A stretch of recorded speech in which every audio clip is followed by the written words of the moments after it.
Welcome back to the Real Slim Fatty Show. I'm your host, Fatty Huama. Today, we're going to be talking about being VC backed versus not being VC backed. I've run this company two completely different ways. And don't worry, if you don't know what VC backed is, this episode is not going to be super complicated or technical about the investment versus not investment. It's just going to be my experience of running a company. So, for the first 4 years, I bootstrapped it. Bootstrap means you literally pull yourself up by your bootstraps and do it by yourself. And so I paid for everything out of my own checking account after a consulting career that was paying me well. I made a good amount of money from it, but I walked away from it. So it was no one else's timeline, no one else's money, no one else's vision, no one else babysitting what I wanted to do. It was literally just me and my thing and my vision. And so for the last 4 years, I've been venture backed. I have top tier institutional investment out of Boston and New York. And really, the switch is going to be different. The switch was different because everyone romanticizes the fundraise. Everyone thinks and I did when I started Clockwork, I was like, I have to raise money. And that was really the biggest thing between being bootstrapped versus being VC backed. And now that I've lived 4 years bootstrapped, 4 years VC backed, I want to share my story as I usually do and share it super unfiltered. So the thing about being early in a company with a vision, with timing is everything in life because being early and being wrong look exactly the same from the outside. And I was talking about AI, let alone AI for finance back in 2018. And when I would tell people financial planning, all the stuff that I'm doing now, being a CFO should be automated with AI, everyone thought I was absolutely insane. And when I started Clockwork and I started going to try and raise money, talking to investors, explain what I was building them, I'd literally watch their face go do that like polite nod, like they thought that they were actually agreeing with me.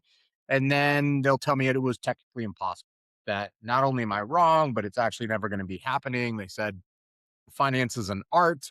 You can't automate an art. I'm like, you guys just don't know what you're doing.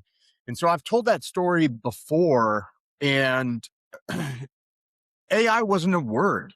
It really wasn't a word. People weren't understanding AI back in 2018, 2019, 2020, 21, 22. ChatGPT came out in 2022. So I had been talking about AI for legitimately 4 years before everyone really knew about it. And so I did what I knew how to do. I just kept on building and I kept on paying for it out of my own pocket. And, sold my condo, sold my car, took loans from my dad, took loans from my best friend, every single thing that I was running on fumes. And that was it. That I refused to give up just because people didn't see what the vision was and where the world was heading, really.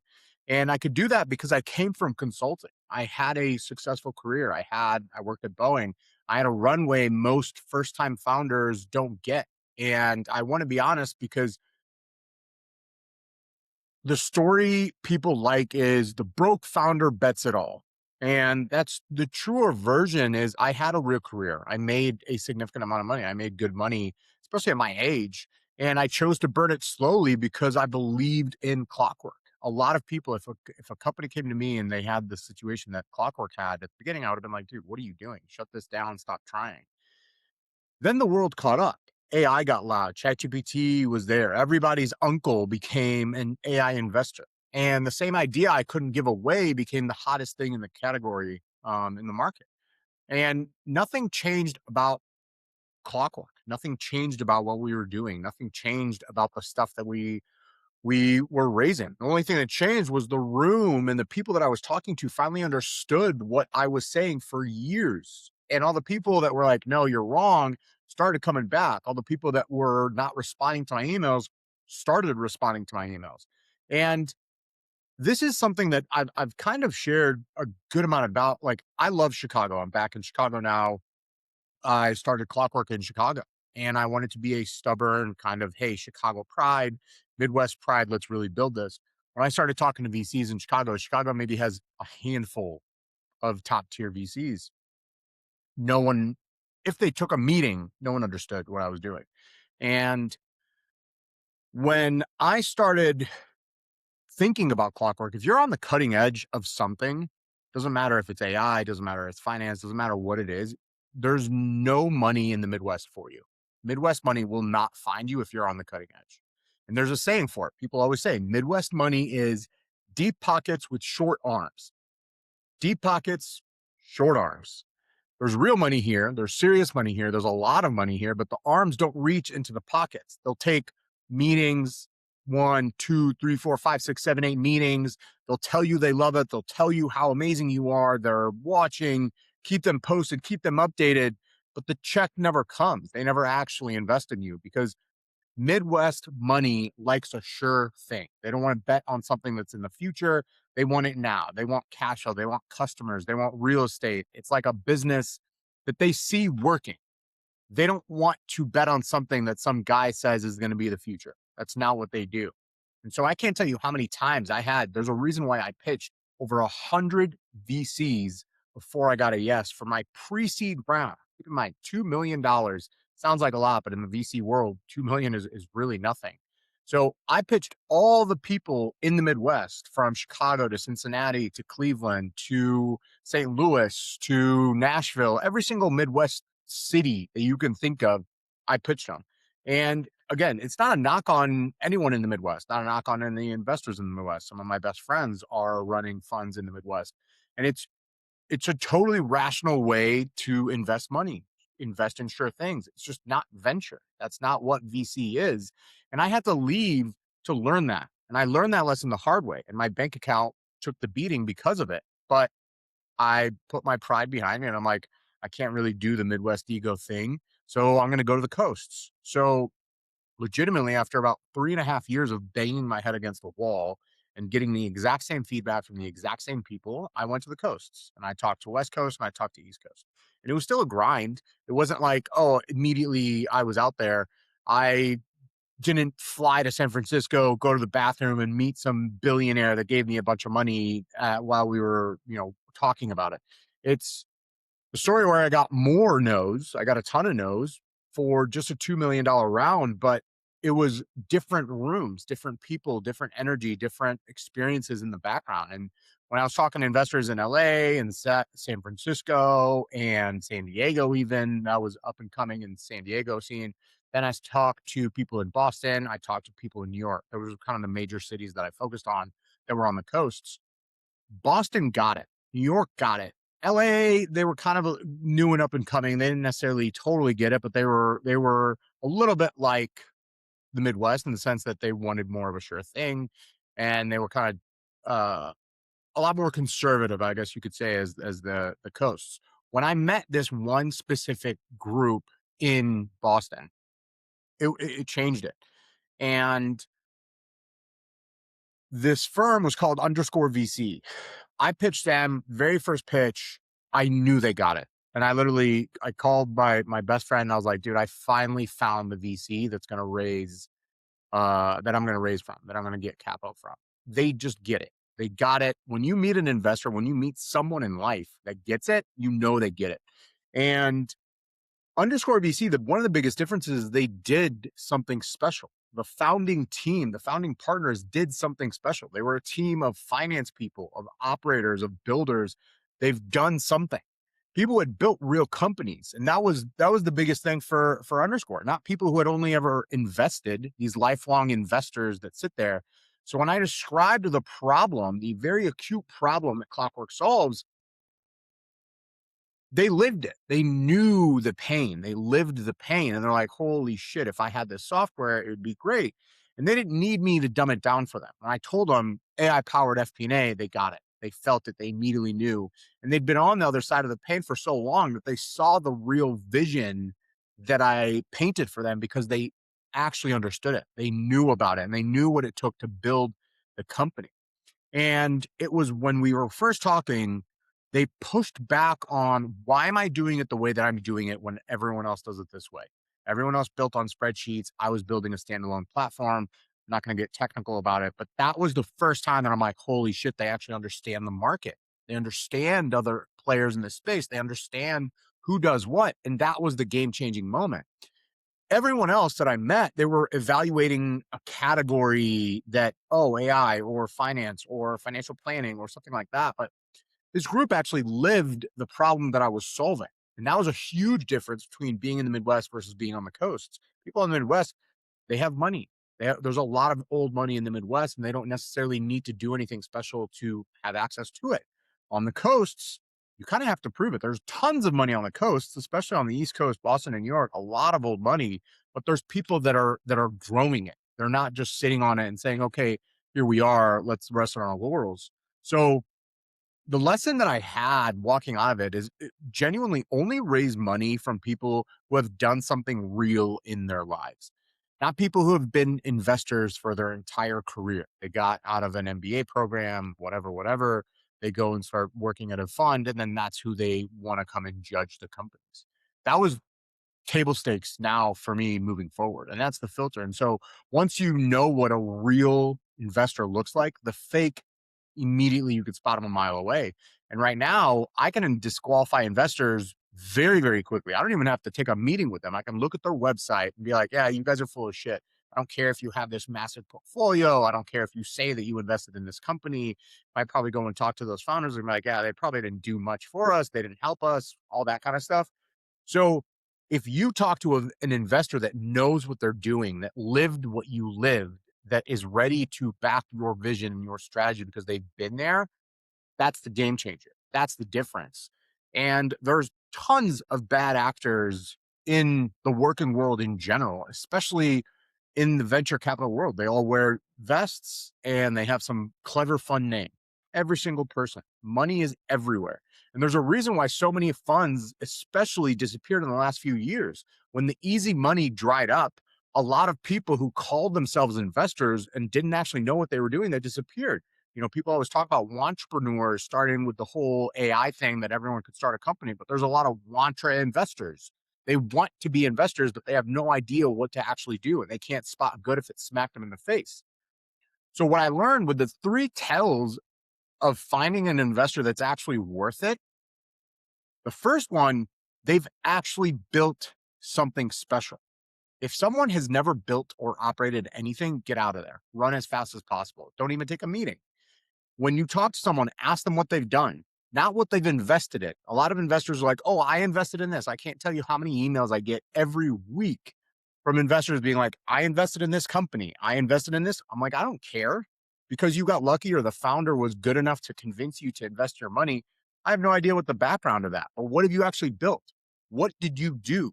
What have you run? How have you ever made payroll? How have you ever shipped a product that literally failed? Have you failed as an entrepreneur, as a founder?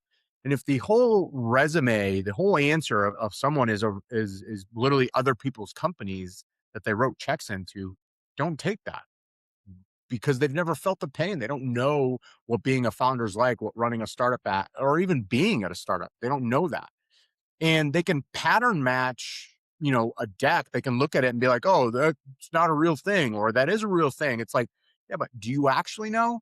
And that's one of the biggest qualifiers that I have now for any investor. So the second one is when you explain your business and they argue with the premise of it, not smart pushback. That's what I loved about Underscore. They gave me smart pushback. I love smart pushback. Founders need smart pushback. I mean, when you explain the thing very clearly for them and you tell them what you're doing, but they still want to argue that the fundamental idea can't work. For me, it was finances is an art, not a science. AI can't do that. I should have immediately walked away, but instead I tried to convince them. I tried to make them smarter. And I tried to be like, no, it could and it does. And this is why. And here's the inside, here's the real thing. The same people who told me it was impossible in 2018, 2019, 2020 were literally writing checks for products that were worse than clockwork a few years later, just because it was safe, because other people were investing. Other people did some of the stuff that they were saying to do. So if someone needs a category to be obvious, especially for early stage investors, before they can actually believe it, they're a follower.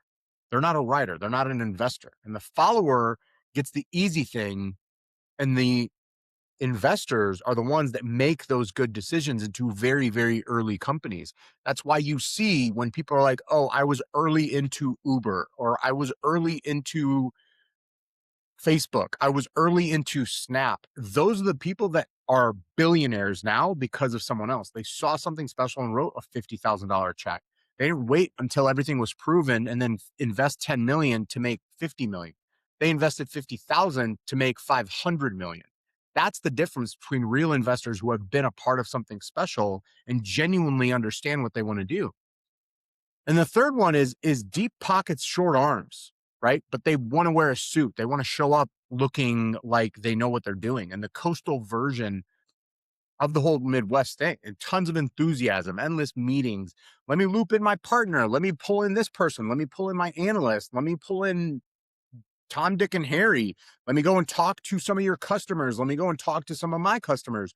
All the same thing. They're just doing the same work. So they feel good. They feel busy. And then it gives you a kind of a false sense of progress, but there's never a term sheet. There's never investment. There's never a check that gets written. And a lot of time they're literally mining you for market intelligence so they can feel and look smarter. You're literally free education for something that they're trying to understand and trying to get the lay of the land so that next time they meet up with a bunch of VCs, they have something to talk about and can come across like they're actually doing something.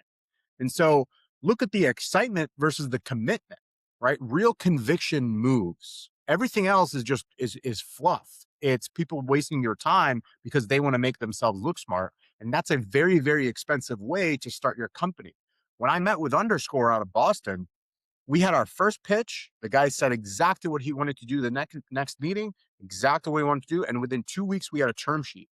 All those other investors that were so excited and, oh my gosh, this is amazing. And this is the best thing in the world. You'll take 10 meetings before they're like, why don't you just keep me up to date? So I've wasted tons of time meeting with VCs that literally just want to talk to you and investors that just want to talk to you and angel investors and rich people and all this stuff. They just want to feel like they're doing something. They want to be in the know. And I always say being a founder is like being a lion in the zoo. People want to get close to you. They want to see it just because they want to see it. They want to be around it so they can want to take pictures and be like, oh my gosh, me and the founder. This literally happened to me over the weekend. Some company is trying to woo us into a partnership. We met. This guy's taking pictures and he's posting all over socials. And he's like, this is the future of AI. And I'm like, dude, we literally met once. I've never committed anything. We have nothing there, but they want to feel good about themselves and, do whatever you want to do. But at the end of the day, I'm still the lion in the zoo that they want to watch and they want to look at and take pictures of. So when you raise, you get a lot of the things that you wanted to get, right? You get real smart people on the cap table, but then the job changes completely. The company changes completely. The tables are completely changed. And so when you're bootstrapping, the only person you answer to is literally you. You have a bad month, it's on you. You feel it, you fix it, you move on. When you take institutional money, that's it. You have a bad month, you're on their shit list. You have a bad quarter, you're even more on the shit list. You have a bad year, forget it. No one's going to back you. No one's going to introduce you to anything. And there's a number. And then, the VC, they have their own number. They have to go and do their own stuff so they can go raise another fund so they can collect their management fees. It's a business.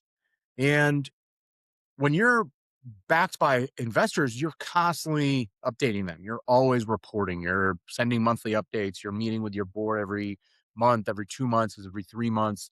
And there's a version of you that has to live literally in update emails. And this is what we're doing, and this is how we're going to do it. And we missed our goal on this, and this is how we're going to fix it. And we learned from this, and we learned from that. And these are the milestones we hit.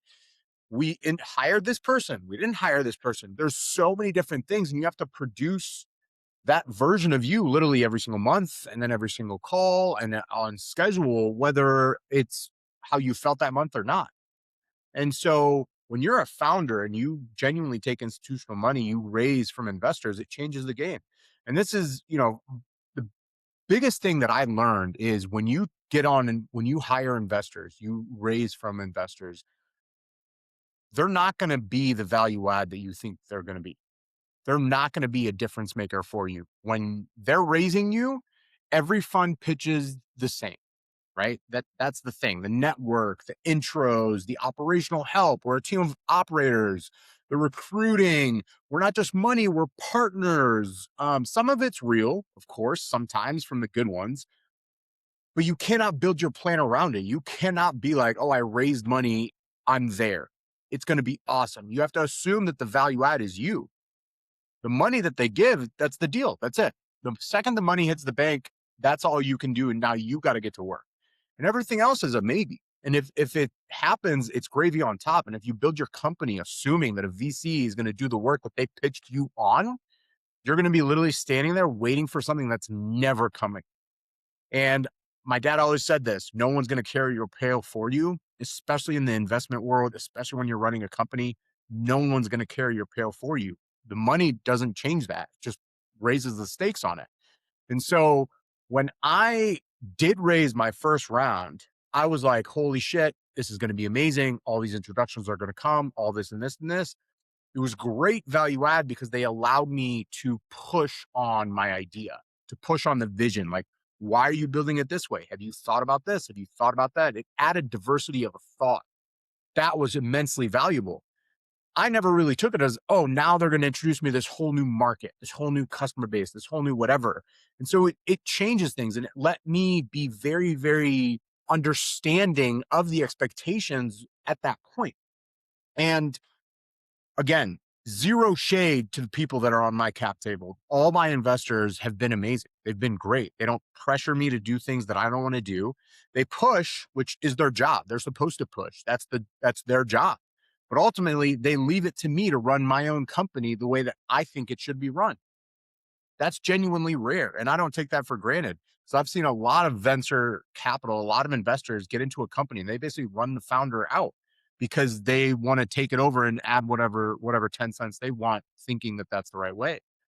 So the thing I'm describing isn't about good people, good investors, bad people. It's literally the structure about the world, because even the best fund in the world is still a fund. It's a business. It's not personal. A fund doesn't need one specific company to win. It needs one specific company in a portfolio to win. Just one, maybe two. And the whole model rides on a handful of these massive hits paying for literally everything else. So when they invest in 20 companies, they want one company to hit. If you are one of the 19 that isn't going to be the one that they hit, why would they continue to pour resources on you? So the fund is rational to pour its time, its money, its introductions to whichever company is popping at that moment, depending on timing, depending on the market, depending on whatever it may be, the team, the product. But if it's not you, if you're doing fine, you're growing healthy, you're doing well, but you're not the rocket, it's fine. They'll let you run your business, be smart, but don't depend on them to save you on a rainy day. But they just simply can't afford to keep pouring themselves and their money and their resources into you. And again, it's strictly business. And so the earlier that a founder can understand that it's business, it's not personal. And the founders who get wrecked by it are the ones who take it personal when the attention gets moved, the help gets moved. It's not a personal thing. And so for Clockwork, we were on fire. Then the market shifted a little bit and we kind of went through a little rough patch. I hired some executives that didn't work out. And all of a sudden I felt that shift. I felt a little bit of like, oh, I'm not the golden child anymore. I'm not the golden goose. And it was different. And so it's not bad, but it's different. And I knew enough to play the game and brought it back. And now we're back on the good rate. All the intros come and the support comes. They pick up my call right away. The meetings will get booked immediately. It changes, but they have to change that because that's their business. So for 4 years, I proved I didn't need the money. I didn't need anyone else. But for 4 years since, I've been learning what it actually costs to take the money. And genuinely, it's not a bad trade. Like having people around, it's awesome. And I'd raise money again. I'd raise from exactly my same group if I could. But it is a trade, and you have to be very realistic. And everyone who tells you the raise is the finish line has legitimately never lived the years after the fundraise. And not all money is created equal. So you still have to make the payroll. You still have to ship the product. You still have to go into the market. You still have to solve the problem that no one else sees. You still have to do that, even if you have the money or you don't have the money. The only difference now is you have people in the stands depending on you to do it, and the updates and all the things. And you have a lot of work to do because now the money's in the bank and now you have to actually prove it to a lot of different people. And so the work is always there. And as a founder, you always have to be very realistic what that actually means and being realistic with your company or market. That's the Real Slim Fatty Show. I'm your host, Fatty Hawatma, and we will catch you next time.